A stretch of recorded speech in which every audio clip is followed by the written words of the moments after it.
خوش آمدید کہتے ہیں آپ کو ایک بار پھر. علماء کرام ہمارے ساتھ ہیں, جناب قبلہ مولانا محمد رضا داؤدانی صاحب, اللہ مفتی اکمل صاحب, بہت شکریہ, بہت نوازش.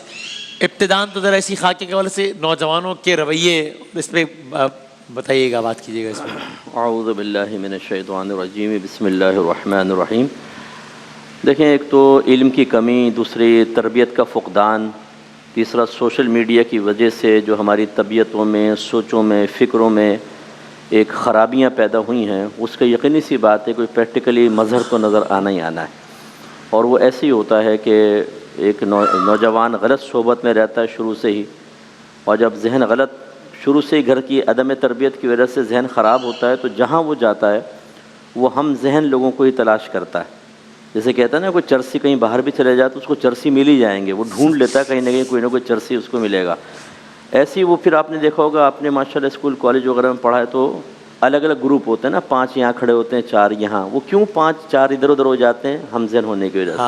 اچھا, وہ جو ہم ذہن ہوتے ہیں پھر وہ مزید خرابی کی طرف لے کر جاتے ہیں, وہ کسی پازیٹیو وے کی دعوت نہیں دیتے, بلکہ اگر وہ تھوڑا شرمانے لگے تو اس کو احساس دلاتے ہیں نا, کہتے ہیں یہ تو لڑکی ہے کہ لڑکا ہے, یہ بتا. کہتا ہے نہیں, تو کہتے ہیں کچھ کر کے دکھاؤ. کہتا ہے بے فکر رہو, اللہ راضی ہو یا نہ ہو, تمہیں تو میں متاثر کر ہی دوں گا. پھر وہ جب کام کرتا ہے تو وہ پھر خرابی والے کام ہوتے ہیں. جیسے اس خاکے میں دکھایا ہے کہ اگر یہ حدیث ذہن میں رکھیں نا, نبی کریم صلی اللہ علیہ وسلم نے ارشاد فرمایا کہ لا یؤمن احدکم حتی یحب لاخیہ ما یحب لنفسہ.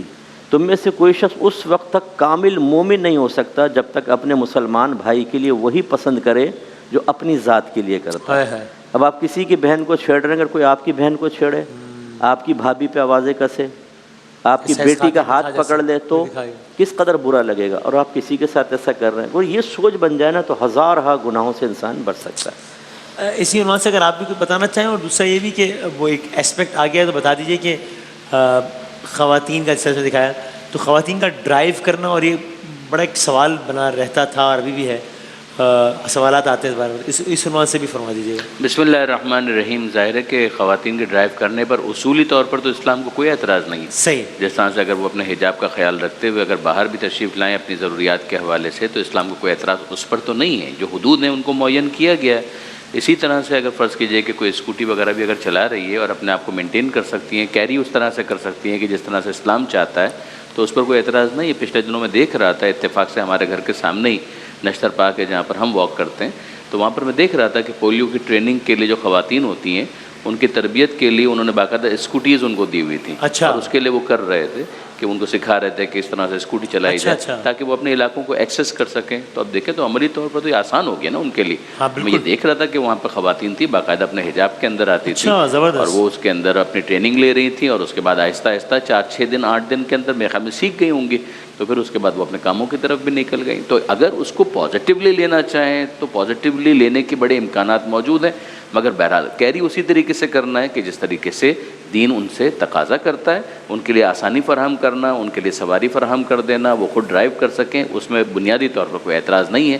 اور بہرحال معاشرے کے اندر جو صنف نازک ہے اس کے حوالے سے مردوں کو بھی اپنے رویے کے بارے میں غور کرنا پڑے گا کہ صرف اس وجہ سے کہ وہ باہر آئی ہیں چاہے کام کرنے کے لیے, تو ظاہر ہے کہ ان کے لیے نامناسب ہے کہ وہ اس طریقے سے ان کے ساتھ بیہیو کریں. چاہے فرض کیجئے کہ انہوں نے شرعی پردہ نہ بھی کیا ہو, جیسے اس کیس کے اندر بھی یہی نظر آ رہا تھا, کہ یہ وجہ تو نہیں بن سکتی ہے کہ مثلا ان کا احترام ہی بالکل ختم ہو جائے اور ان کے ساتھ برا سلوک کیا جائے. It can not be justified. ہاں صحیح, یہی بڑے بات ہے. صحیح. ذرا کچھ سوالات ہم لوگوں کے بھی لے لیں, ذرا جاتے ہیں. جی سنائیے گا, پہلا سوال سنائیے گا. نا 9 کے بورڈ کے ایگزامز ہونے والے ہیں. میرا فرسٹ پیپر نا وینسڈے کو ہے, تو دعا کیجیے گا پیپر اچھا ہو. میں نا یاد بہت کرتی ہوں لیکن نا مجھے بھول جاتا ہے, اگر اس کے لیے کوئی دعا ہے تو پلیز بتا دیں. یہ حافظے سے متعلق شاید بات آئی تھی کل بھی, کل بات کی تھی, تو وہ سابقہ تو پروگرام دیکھ لیں تو ملفوظات حاصل ہو جائیں گے. اس میں بات ہوئی ہے کل, اس میں آپ دیکھ لیں. اگلا سوال چلا دیں, یہ بات کی. جی اگلا سوال چلا دیں. میرا علماء اکرام سے یہ سوال ہے کہ اگر نماز پڑھتے ہوئے آواز اونچی ہو جائے تو کیا نماز ہو جاتی ہے؟ اور اگر بچے کو سکھانے کے لیے اونچی آواز میں نماز پڑھیں تو کیا وہ نماز ہو جاتی ہے یا ہمیں پھر سے پڑھنی چاہیے؟ نہیں بیٹے, آپ غلط سوالات چلا رہے ہیں. سارے کے سوال کل چل چکے ہیں, غلط سوالات چلا رہے ہیں. آپ ذرا اس کو چینج کر لیجیے, اس کو آپ یہ غلط سوالات چلا رہے ہیں. اچھا مفتی صاحب, یہ جب تک وہ لائن اپ کرتے ہیں, اگر پھر اس بار بنیاد پہ فرما دیجیے کہ 9 رمضان ہے, آج عشرہ رحمت کا اختتام ہے بالکل, اور پھر ہم دوسرے اشرے میں داخل ہو رہے ہیں. ذرا اس عنوان سے آپ کو جملہ اگر فرما دیجیے. ہاں جی، پہلا جو ہے وہ عشرہ رحمت کہلاتا ہے، پھر عشرہ مغفرت کہلاتا ہے ایک حدیث کے مطابق. تیسرا جو ہے وہ جہنم سے آزادی کا. ہاں لیکن ایسا نہیں ہے کہ اگر پہلا رحمت کی طرف منسوب ہوتا ہے تو مغفرت کے دروازے بند ہیں، دوسرے میں مغفرت ہے تو رحمت نہیں ہوگی اور جہنم سے آزادی نہیں ہوگی. تینوں عشروں میں سب چیزیں چلتی ہیں، لیکن نبی کریم صلی اللہ علیہ وسلم نے خصوصی طور پر ان تین فضیلتوں کی طرف ان ایام کو منسوب کیا ہے. صحیح ہے. تو یہ ہمیں ذہن بنانا چاہیے کہ پہلا جو ہوتا ہے وہ اللہ کی رحمت کو طلب کرنا، اور اس کے لیے یقینی سی بات ہے کہ انسان گناہ سے بچے گا، نیک اعمال کرے گا، جو فرض اور واجب کردہ عبادات ہیں انہیں کرے گا، اور حرام اور مکروہ تحریمی وغیرہ سے بچے گا تو رحمت حاصل ہوتی ہے. جب اسے رحمت حاصل ہوگی تو یہ وجہ مغفرت بنے گی. مغفرت کا مطلب ہے کہ آپ کے سابقہ تمام صغیرہ گناہوں کی معافی. ہاں اللہ چاہے تو کبیرہ گناہ بھی معاف فرما سکتا ہے، لیکن جو ہمارے نزدیک اکثر حدیثوں کے اندر بیان کیا گیا، نماز پڑھو گے تو گناہوں کا کفارہ بن جائے، تو اس سے صغیرہ گناہ مراد ہوتا ہے. اور جب یہ صغیرہ معاف ہو گئے، رحمت بھی حاصل ہو گئی، تو یقیناً جہنم سے آزادی حاصل ہوگی. تو پھر تیسرے عشرے کو اس لیے اس طرف منسوب کیا. اب ہمارے ہاں تھوڑا سا الٹا معاملہ ہے. اچھا. پہلے مسجدیں بھر جاتی ہیں اور عبادت کا ذوق، پھر ایک ہفتے بعد کم، اس سے کم، اور جب جہنم سے آزادی کا ہوتا ہے تو زمزم آباد ہو جاتا ہے، طارق روڈ آباد ہو جاتا ہے.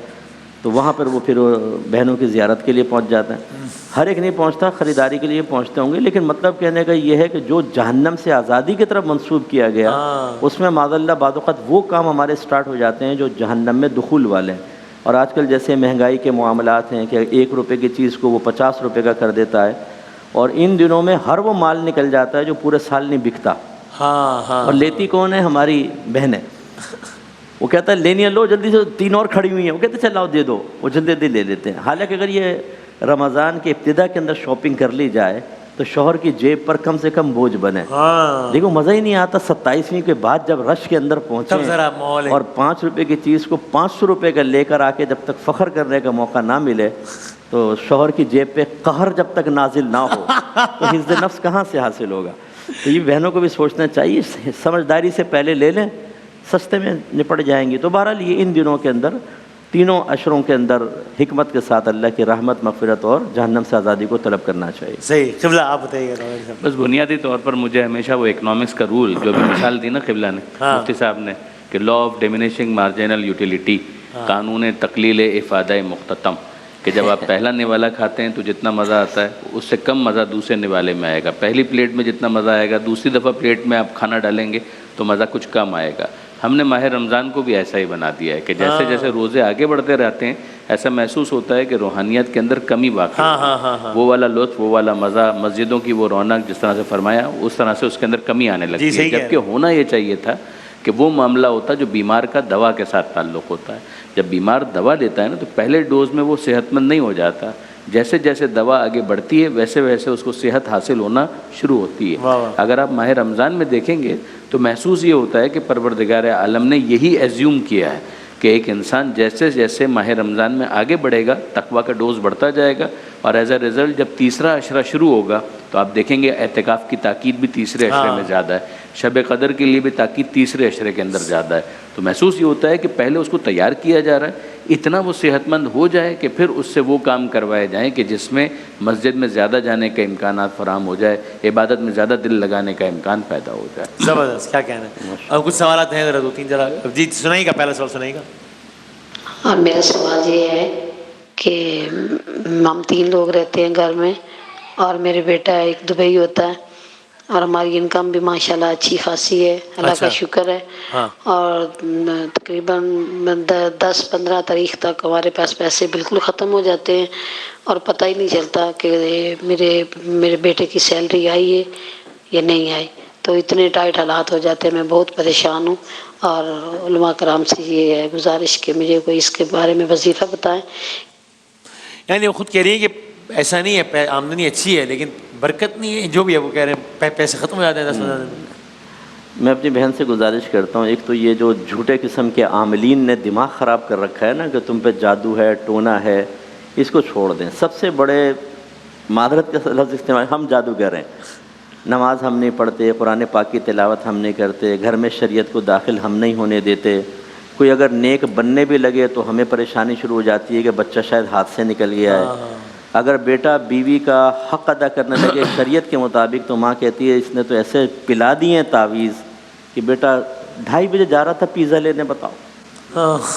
اور یہ یاد نہیں رہا کہ میرا شوہر جب 2 بجے چائے لینے گیا تھا باہر میرے موڈ پورا کرنے کے لیے، تو میں نے کہا تھا اے اللہ ایسا شوہر سب کو عطا فرما. وہ دعا مقبول ہوئی ہے لیکن وہ توجہ نہیں ہوتی. اچھا پھر اپنے اخراجات کے اوپر ذرا توجہ کریں کہ ہم بعض اوقات بیجا خرچہ کر رہے ہوتے ہیں اور اس میں ہم بیلنس قائم نہیں کرتے. 4 جوڑے پڑے ہیں، 6 جوڑے اور آنے ہیں، 3 جوڑے ہیں جوتیوں کے، 4 جوڑے اور ہیں. مجھے نہیں پتہ ان کے گھر میں کیا ہے، لیکن عمومی طور پر ہمارے اخراجات جو ہوتے ہیں نا پہلے مینیج نہیں کرتے ہم ان کو. اور یہ خواتین زیادہ ہوتی ہیں، بھائی 6 جوڑی پڑی تو ہیں، یہ تو میں فلاں شادی میں پہن گئی تھی، سب عورتیں آ رہی ہیں، وہ کیا کہیں گے وہ 6 پہن کر آ گئی، بادامی اور لے کر آؤ. مطلب فرض کر لو یوں، تو اب وہ 6 جوڑے پہلے پڑے، ساتھ میں ایک اور آ جائے گا. الماریاں بھری پڑی ہیں جوڑوں سے، لیکن نیا جوڑا ہونا چاہیے. جب یہ چیزیں ہم اپنے خراجات بہت زیادہ بڑھا دیتے ہیں تو 15 دن ہی نہیں، اس سے 10 دن میں بھی بعض اوقات تنخواہیں ختم ہو جاتی ہیں. ان چیزوں پہ توجہ کریں. باقی قرآن پاک کی تلاوت کریں گھر میں، سورہ بقرہ پڑھیں تو شیطان گھر سے بھاگتا ہے. نماز پڑھیں، اللہ کی رحمتوں کو نزول ہوتا ہے. وَاسْتَعِينُوا بِالصَّبْرِ وَالصَّلَاةِ اللہ نے فرمایا. ایسے تو نہیں کہ صبر اور نماز سے مدد طلب کرو. کب؟ جب مصیبتیں آئیں، جب پریشانیاں ہوں.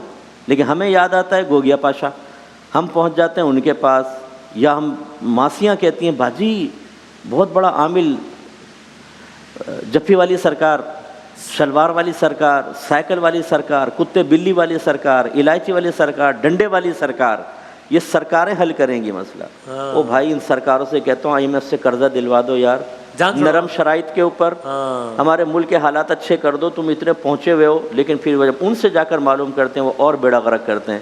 تو بہت بڑا حصہ جو ہماری بہنوں کا بعض اوقات ان عاملین کے پاس بھی نکلتا ہے. اس لیے تھوڑا اپنے اخراجات کو دیکھیں، سنت کے مطابق خرچ کریں، گھر میں عبادات وغیرہ کریں، انشاءاللہ بہت برکت ہوگی. اس میں باقی وہ کچھ سرکار بھی شامل کر لیں کہ آپ نے نام نہیں لیا لیکن لوگوں کے اذہان میں ہیں، سب سارے شامل کر لیں. کیا کہ مطلب؟ فلاں کے سرکار سر کے کوئی کسی عنوان سے مشہور ہے، کچھ سب شامل کر لیں. بالکل بالکل، میں تو بدنام ہو چکا ہوں، ان سرکاروں کے پیچھے لگا ہوا ہوں میرا سے دراز سے. ٹھیک ہو گیا، صحیح. ایک تو یہ پہلو، اور ساتھ میں کیا دوسرا پہلو یہ بھی ہے کہ مطلب مال میں برکت کی دعا مانگی جائے، یا مال میں برکت ہونا کیا کانسیپٹ ہے؟ یار اتنا کھانا چالو نا بڑی برکت ہو گئی، اس یہ کیا کانسیپٹ ہے شریعت کے لینس سے؟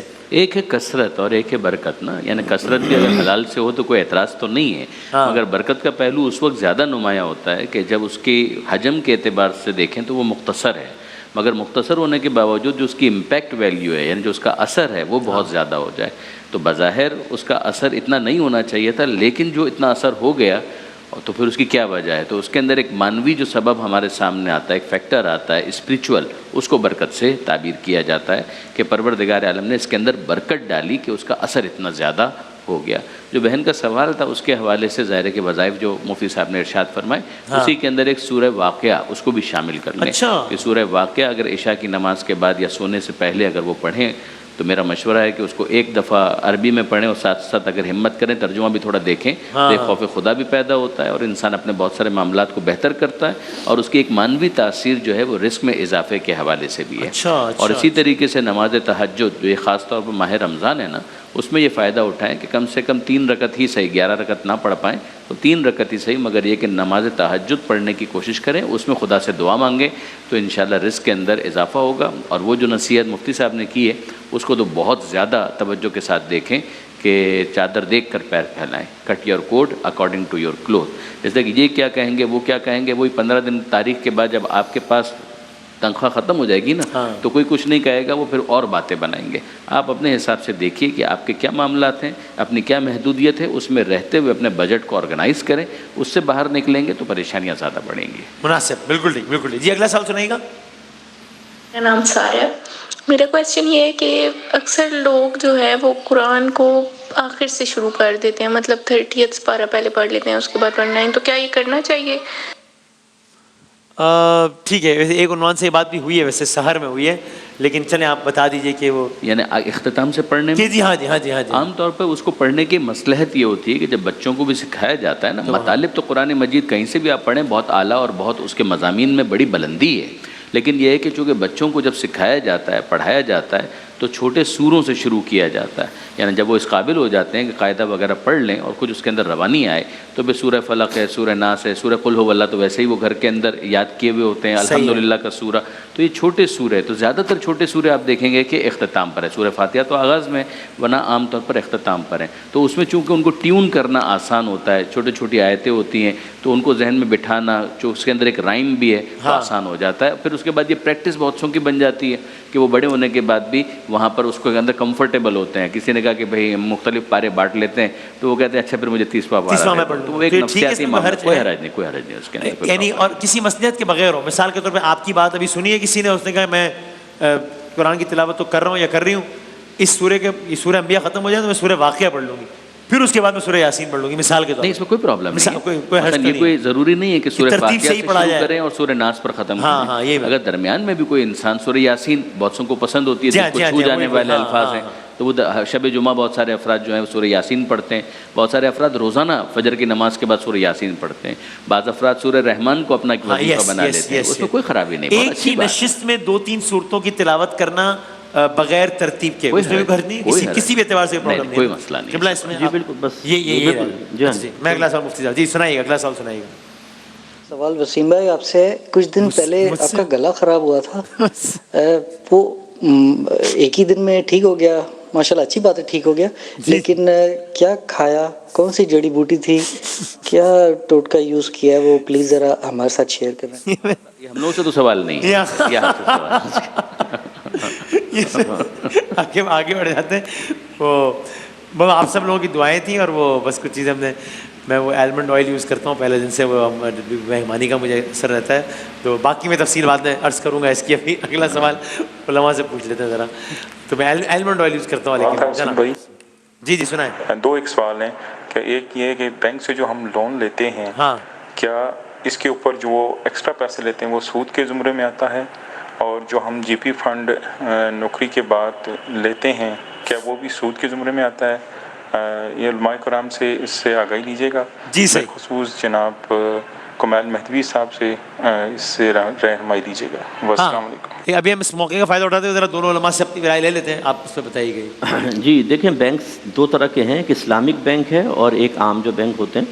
اگر اسلامک بینک سے لیا ہے تو چونکہ ان کی تمام پروڈکٹس جو ہیں وہ شرعی ایڈوائزر کے نظر سے گزر چکی ہوتی ہے، اس لیے اس پہ آپ بالکل اعتماد کر سکتے ہیں. فَاسْأَلُوا أَهْلَ الذِّكْرِ إِن كُنتُمْ لَا تَعْلَمُونَ، اگر تم نہیں جانتے تو اہل علم سے کویسچن کرو. لیکن عام بینک کو جو دیتے ہیں وہ قرض ہوتا ہے اور اس میں کوئی شرعی پہلو مد نظر نہیں رکھا جاتا، عمومی طور پہ صرف پروفٹ پیش نظر ہوتا ہے، وہ خالصتاً سود ہے. نبی کریم نے ارشاد فرمایا کہ جو قرض نفع کھینچے وہ نفع سود ہوتا ہے. اور یہ جو آپ کی سیلری ڈیڈکٹ ہوتی ہے بعد میں وتھ پروفٹ آپ کو دے دی جاتی ہے، اس میں 3 صورتیں ہوتی ہیں، 2 میں جائز اور 1 میں سود بنتا ہے. اوکے. جائز صورت کون سی ہوتی ہے کہ 2 صورتیں، کہ ایک تو یہ کہ آپ سے باقاعدہ کوئی تجارتی ایگریمنٹ ہوا ہو کہ اتنی سیلری کاٹیں گے، تجارت میں لگائیں گے، آپ کو نفع دے دیں گے، تو پھر وہ نفع وغیرہ بالکل جائز. ٹھیک ہے. دوسری بات یہ کہ آپ راضی نہیں تھے، رائے پوچھی، آپ راضی نہیں تھے، پھر بھی زبردستی کاٹ لیا اور پروفٹ دیا، وہ ٹھیک ہے، وہ غاصب اگر زیادہ دے دے کوئی مسئلہ نہیں ہے. صحیح ہے. تیسرا یہ ہے کہ آپ کے قدرت و اختیار میں تھا، آپ سے پوچھا اور آپ نے کہا ٹھیک ہے اس کو آپ کر لیں، اور کوئی تجارتی معاہدہ نہیں ہے، پھر اس کی شرعی حیثیت قرضے کی ہوگی اور قرض پہ نفع لینا سود ہے، پھر یہ منع ہوگا. اوہ اچھا، بالکل ٹھیک ہے. ظاہر ہے کہ اس کے اندر تھوڑا سا فرق آئے گا. بات یہ ہے کہ جو عام طور پر نوکری کرنے والے افراد ہوتے ہیں ان کے تو ٹرمز آف ریفرنس کے اندر یہ ساری چیزیں ہوتی ہیں نا، کانٹریکٹ میں، اسی کے بعد وہ گریجویٹی یا جو بھی ان کا پروویڈنٹ فنڈ وغیرہ ہوتا ہے وہ کٹتا ہے، تو وہ پھر اکارڈنگلی اسی کے اندر دیکھا جاتا ہے کہ جو چیز کٹی ہے وہ ان کے مستقبل کو محفوظ کرنے کے لیے انہوں نے کچھ رقم کاٹ لی ہے تاکہ بعد میں ان کو دے دی جائے گی، یا استعفے کے موقع پر، ریزگنیشن کے موقع پر، یا ریٹائرمنٹ کے موقع پر. تو وہ تمام تر چیزیں جو ان کو ریٹرن کی جا رہی ہے، جو انہی کا مال تھا جو ان کو دیا جا رہا ہے، اس میں تو کوئی پرابلم ہو ہی نہیں سکتا. جو اضافی دیا جا رہا ہے اس کو بھی ان لوگوں نے کیا کیا یہ ان کا مسئلہ ہے، لیکن یہ کہ انہوں نے جو اضافی دیا ہے تو اس کی ذمہ داری اس حوالے سے نہیں بنے گی، وہ لے سکتا ہے. اور پھر یہ دوسرا جو معاملہ تھا لونز کا، اس کے اندر بھی مسئلہ